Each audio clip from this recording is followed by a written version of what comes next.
আসসালামু আলাইকুম। এইমাত্র পাওয়া খবর, মারা গেলেন জনপ্রিয় অভিনেতা টেলি সামাদ। ঢাকায় সিনেমার কিংবদন্তি অভিনেতা টেলি সামাদ আর নেই। আজ শনিবার দুপুরে রাজধানীর স্কয়ার হাসপাতালে তিনি শেষ নিঃশ্বাস ত্যাগ করেছেন। ইন্না লিল্লাহি ওয়া ইন্না ইলাইহি রাজিউন।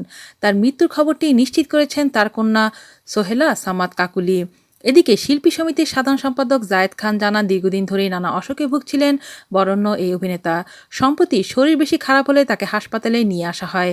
এখানেই চিকিৎসাধীন অবস্থায় ৬ এপ্রিল তার মৃত্যু হয়েছে। প্রসঙ্গত, ঢাকায় চলচ্চিত্রের জনপ্রিয় অভিনেতা টেলি সামাদকে এর আগে ২০১৭ সালে যুক্তরাষ্ট্রে বাইপাস সার্জারি করা হয়। এছাড়া গত বছরের ২০ অক্টোবর তার বাঁ পায়ের বৃদ্ধাঙ্গুলিতেও জরুরি অস্ত্রোপচার করা হয়েছিল। সর্বশেষ গেল বছরের ৪ ডিসেম্বর অসুস্থ হয়ে স্কয়ার হাসপাতালে ভর্তি হয়েছিলেন টেলি সামাদ। তখন ডাক্তার বলেছিলেন টেলি সামাদের খাদ্যনালীতে সমস্যা রয়েছে। শুধু তাই নয়, তার বুকে ইনফেকশন ছিল, ডায়াবেটিস ছিল, রক্তের প্লাটিলেটও কমে যাচ্ছিল বলে জানিয়েছেন চিকিৎসক। ঢাকায় চলচ্চিত্রের অত্যন্ত শক্তিশালী জনপ্রিয় কৌতুক অভিনেতা টেলি সামাদের জন্ম ১৯৪৫ খ্রিস্টাব্দের ৮ই জানুয়ারি মুন্সিগঞ্জের সিরাজদি খান উপজেলার নয়াগাঁও গ্রামে জন্মগ্রহণ করেন। তার আসল নাম আব্দুস সামাদ হলেও সিনেমায় এসে হয়ে যান টেলি সামাদ। আজ এ পর্যন্তই। আল্লাহ হাফেজ।